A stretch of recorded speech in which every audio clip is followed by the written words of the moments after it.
What's up, Angie? Hey, Matt. Welcome back. I'm going to start right now. Okay. Cool. Sounds great. Thanks. Awesome. Three, two, one. Hey, Angie Austin here with the good news. Thrilled to have Chef Matt Moore back. He's going to help us with some 4th of July grilling, which who doesn't love that? Let's see. We've got a couple of books we've talked about: Butcher on the Block and also Serial Griller by Chef Matt Moore. Welcome back, Matt. Hey, thanks so much for having me. You're welcome. Okay, so we rented a place way up in the mountains. It's called Grand Lake up in Colorado. And so we have a grill included, which always needs cleaning, but we're going to do a ton of this. So I'm very excited. So let's start with, just for my hubby, the key to remember when grilling, because I don't touch the grill, Matt. Well, cleaning the grill is a good start, right? So I think you have it nailed there. And kind of the theme of my new book, Butcher on the Block, is when you get into town, maybe ask around and find a good butcher. I think that's a really important quality of being able to source some of the offcuts. I'm already thinking about a Denver cut that it could be something that you put on the grill for the holidays. It's going to be a little bit different than your New York strip or ribeye, but it's going to offer all that tenderness and flavor. And sort of what I want you to find out is that the butcher often has all those great secrets and recipes that follow. Now, do you ever, I know there's like the real deal butcher, especially if you live in a big city or New York City.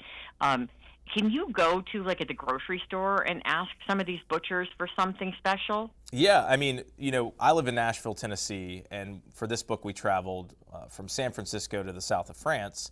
But we also include a guy named Tommy Kelly who works at my Kroger supermarket. And Tommy may not be actually cutting the meat there, but he still is a butcher by trade.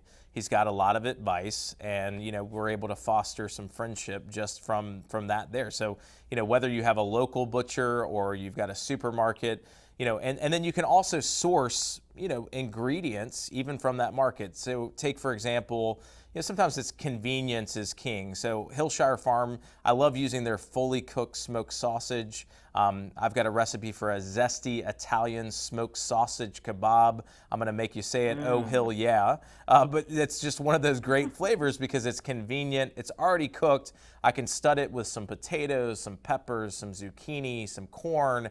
It's just that wonderful flavor that we love throughout the summer. And, I also think that we should keep entertaining very simple. So Hillshire has their snacking small plates. They've got snacking bistro bites. And these are packaged. They've got high quality ingredients like savory salami, delicious cheese, toasted rounds. It's really perfect for a convenient snack on the go, or if you're hanging out by the grill as well.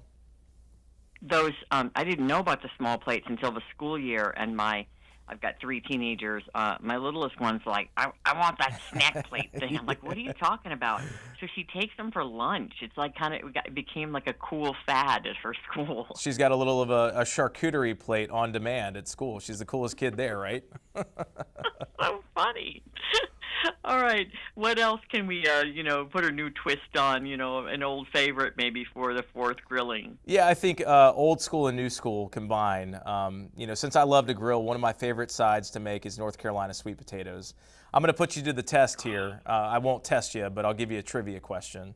Did you know that sweet potatoes is actually one word?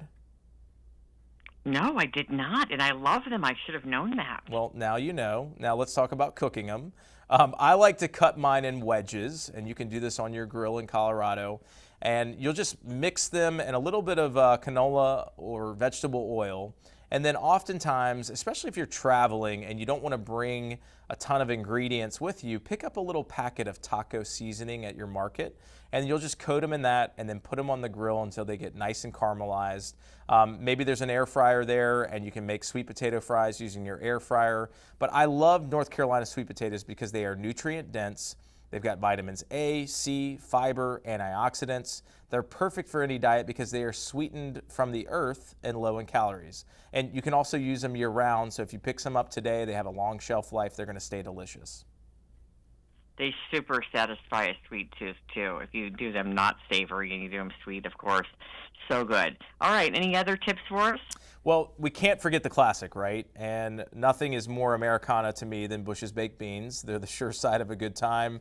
Bush's Baked Beans have a distinct yet complementary flavor. It's going to pair perfectly with hamburgers and hot dogs. And whether you're opening a can of original or brown sugar hickory or any other variety, it's always for me kind of like opening a can of summer. And they also have a new recipe, which is Bush's zero sugar added baked beans. It's the same iconic flavor you love, but without that added sugar. Oh, that's great. We've got a couple people on keto in the family, like, cutting back on the sugar and all. That would work, definitely. Okay, that's good. I didn't know that either. All right, you're teaching me all kinds of stuff today. That's what it's all about. And like I said, in my new book, Butcher on the Block, it's plenty of barbecue, it's plenty of grilling, but it's also raw, roasted, fried, everything in between. Of course, there's meat and game, but I like to remind people that we have a seafood and vegetable butcher in the book as well. And you can pick up a copy of that wherever books are sold. And that's some of the favorite recipes of these butchers around the country as well, right? It's tips, it's stories, it's techniques, it's recipes. I think that the butcher is often, they could write their own cookbooks, because if you go in and say, hey, what's good today? You're leaning on them to provide you advice on maybe some cuts that you haven't thought about. And then oftentimes we say, okay, well, how do you cook it? So that was my job, to travel the world and not only introduce you to these great people that I think are fostering community and give you a chance to create, friendship, but also a level of trust for you to pick their brain on maybe a good dish for entertaining, or maybe a good dish for a budget. And of course, great recipes to serve the family, friends, strangers, neighbors, you name it.